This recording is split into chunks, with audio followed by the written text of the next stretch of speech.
Olá, dou boas-vindas a você ao nosso canal Direito Sem Formalidades.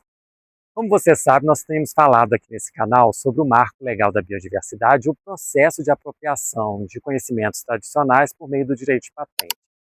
Todo esse projeto foi financiado pelo CNPq, pelo MCTI, no edital Pro Humanidades, e pela FAPEMIG e pela UFJF. Bom, esse projeto, ele trabalha justamente com essas três dimensões, né? A dimensão legislativa, a dimensão administrativa, que são as patentes, né? E a dimensão dos efeitos, né, dessa legislação na vida dos povos e comunidades tradicionais.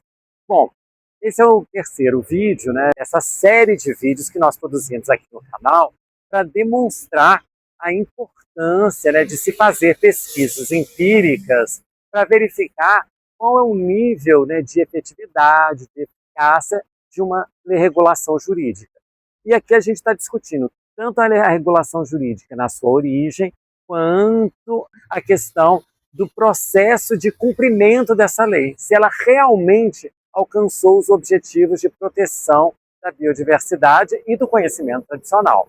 Bom, espero que se você ainda não assistiu os outros vídeos anteriores, antes de assistir esse, dá uma olhadinha lá, vê os vídeos anteriores para você entender qual foi esse processo. Meu nome é Marcos, eu sou professor titular da Faculdade de Direito da Universidade Federal de Juiz de Fora. Bom, todo esse projeto, né, inicial, do qual a gente já falou aqui nesse canal, e logo que a gente começou a trabalhar com essa questão da biodiversidade, e a gente explicou detalhadamente como é que seria esse projeto de pesquisa que tem o financiamento do CNPq, do MCTI e da FAPEMIG atualmente. A nossa ideia aqui era fazer justamente essa abordagem, que ia desde o processo de apropriação por meio do direito de patente de recursos genéticos naturais associados a conhecimento tradicional, quanto à questão do processo legislativo que autorizou o acesso à remessa desses recursos genéticos naturais. Bom, então hoje a gente vai procurar fazer aqui quase que uma síntese, né, que vai de 3 artigos que nós publicamos nos últimos tempos, né. O primeiro desses artigos é o que trata da questão do marco legal da biodiversidade. Como que ele foi discutido, quais foram os problemas que nós encontramos no processo de aprovação dessa Lei 13123, que é conhecida como Marco Legal da Biodiversidade, e também nós vamos falar de artigos que a gente demonstra, né, o efeito desse marco legal da biodiversidade quando a gente estuda, por exemplo, o caso da UFMG na questão dos depósitos de patente envolvendo recursos genéticos naturais associados a conhecimento tradicional. E, por fim, a gente vai falar um pouco, né, de 2 estudos específicos, né, que foram publicados no livro organizado pelo professor Vicente Rício, né, sobre Rule of Law in the Amazon Region, que é um capítulo sobre o estudo que a gente fez em relação a Carapanaúba e o Curare. A gente comparou, né, esses dois produtos naturais, né, registros de patentes sobre eles. Então, é um estudo que é um capítulo desse livro organizado pelo professor Vicente Rício. Bom, então vamos lá, vamos começar primeiro falando o que é esse contexto brasileiro. Bom, a gente sabe, em vários desses artigos, a gente sempre procurou pontuar, né, que o Brasil possui uma das maiores biodiversidades, né, do mundo. Ele está entre, né, o que a gente chama de os países megadiversos. Quer dizer que a gente tem uma biodiversidade que tem muitos recursos genéticos naturais e tem um grande potencial, né, de transformação tanto da ciência médica, da ciência cosmética, farmacêutica.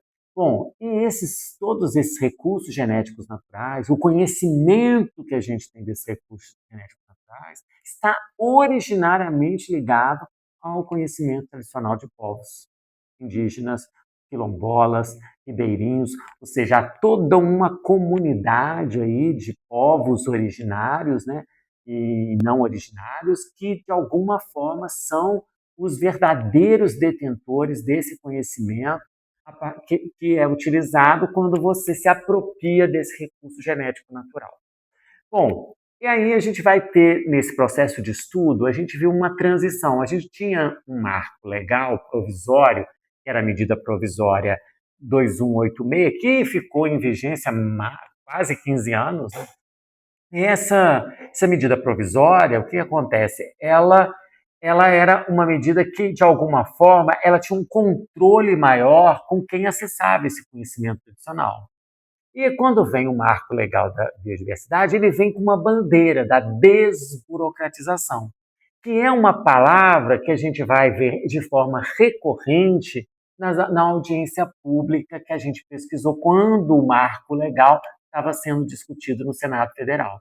Você vê que era uma palavra que era repetida por quem? Pelos membros da ciência, da academia, né, os cientistas, e pelos membros da indústria, os representantes da indústria. Então, não era uma palavra que foi aventada, por exemplo, pelos povos originários, né?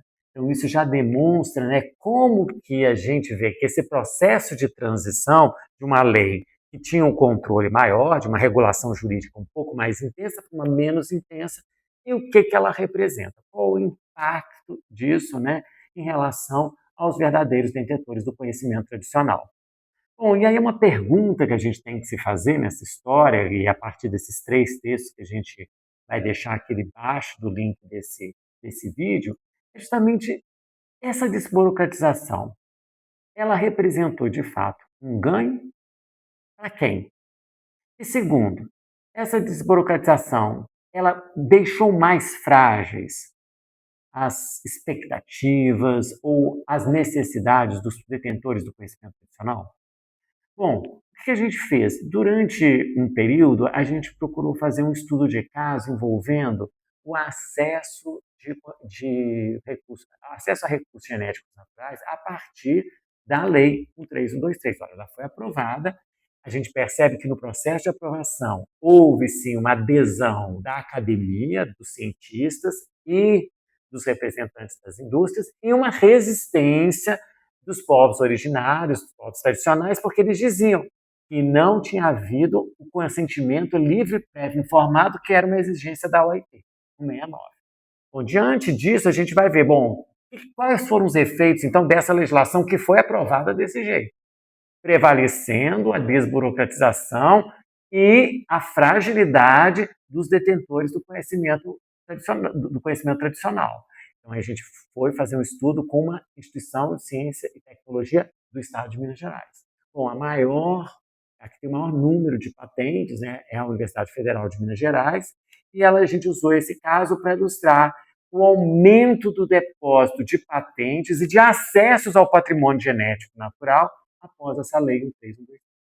E aí, então, a gente percebe, né, que isso confirma a nossa hipótese de que a lei ela é muito mais benéfica e ela satisfaz muito mais aos interesses, né, dos cientistas e das indústrias do que efetivamente aos interesses dos povos e comunidades tradicionais. E nessa a gente vai ver que um dos estudos, uma das questões que a gente levantou nesse estudo, que é muito relevante, é que o maior número de pedidos de registro de patente, elas estavam em áreas de alto valor comercial, que seriam a ciência médica, veterinária e química orgânica, ou seja, compostos químicos em geral, especialmente os chamados peptídeos. Então, olha só, dentro dessa perspectiva, veja bem, dentro dessa perspectiva, o que acontece? A declaração do próprio interessado de que ele está acessando aquele conhecimento tradicional, a declaração dele de que não tem relação com o conhecimento tradicional, é suficiente para a gente dizer que não está havendo apropriação do conhecimento tradicional? Então, essa dimensão da regulação jurídica a gente tem que discutir nesse canal. Até que ponto essa regulação jurídica ela é efetiva, ela alcança o objetivo de proteção da biodiversidade e do conhecimento tradicional.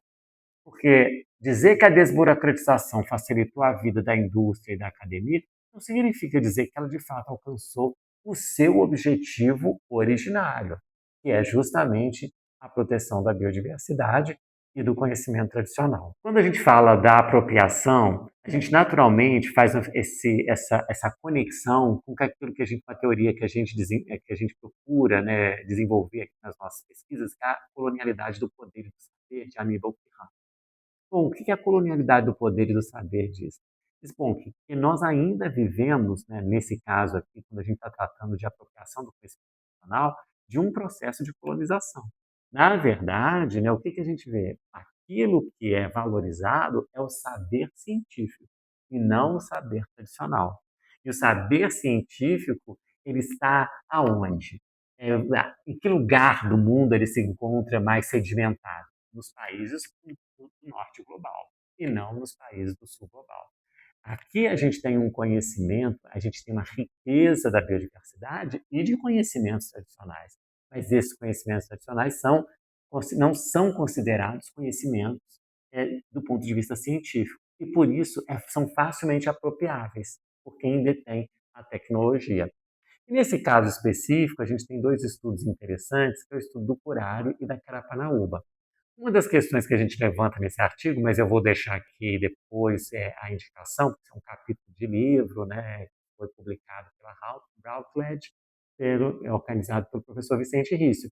E nesse capítulo a gente mostra justamente quem são os maiores depositantes de de princípios ativos relacionados ao Curare e à Carapanaúba, basicamente países do norte global. Então a gente vê claramente aqui essa colonialidade do poder e do saber.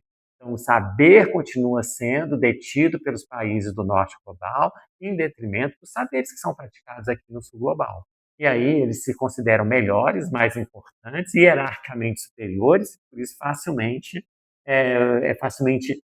apropriável aquilo que não está dentro dessa episteme, dessa lógica científica europeia, eurocêntrica e do norte, em geral, né, do chamado norte global. Diante disso tudo, né, a gente percebe claramente que houve um silenciamento. E esse silenciamento tem uma razão de ser. Os povos tradicionais foram silenciados, né, nessas audiências públicas, apesar de ter havido ali uma participação formal, a participação ela não se consuma como a consulta livre prévia informada da OIT 169, que seria, inclusive, a possibilidade deles de vetarem determinados artigos, como, por exemplo, o artigo 17, que trata ali da repartição de benefícios vinculado a um produto acabado.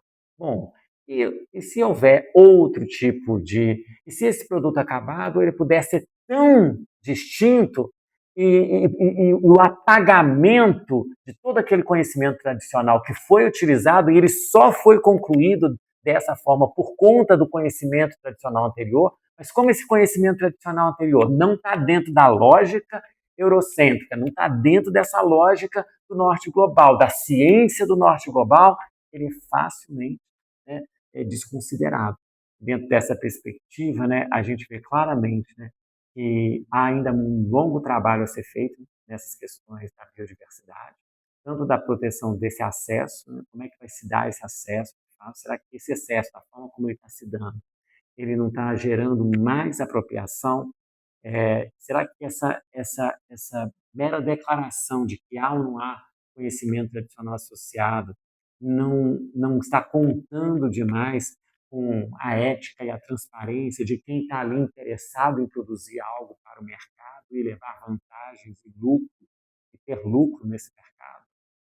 Então, eu acho que o futuro de uma legislação, mesmo de uma alteração legislativa, depende de superar essa lógica colonial e garantir que esses povos tradicionais não sejam apenas, né, informados, né, essa ideia de uma mera informação, de uma mera participação formal, mas sim que eles sejam de verdade, né, protagonistas, né, num processo de construção legislativa que leve em conta a proteção da nossa biodiversidade e, sobretudo, a salvaguarda dos conhecimentos tradicionais dos verdadeiros detentores. Espero que você tenha gostado do nosso vídeo de hoje, que você tenha aprendido coisas novas e interessantes sobre o processo legislativo, sobre a formação dessa lei 13123 de 2015 e sobre o processo de apropriação de conhecimento tradicional por meio de direito de patentes. Bom, todo esse projeto foi financiado pelo CNPq, pelo MCTI, no edital Pro Humanidades, e está também sendo financiado pela FAPEMIG. Então a gente já deixa aqui, desde já, os nossos agradecimentos a essas agências pelo suporte financeiro para que a gente possa produzir ciência e pesquisa com tranquilidade, com qualidade no Brasil. Espero que você tenha gostado. Lembre-se de acessar o nosso canal, se inscrever no canal, dar like para que mais pessoas tenham acesso a esse tipo de conhecimento. E até a próxima. Muito obrigado.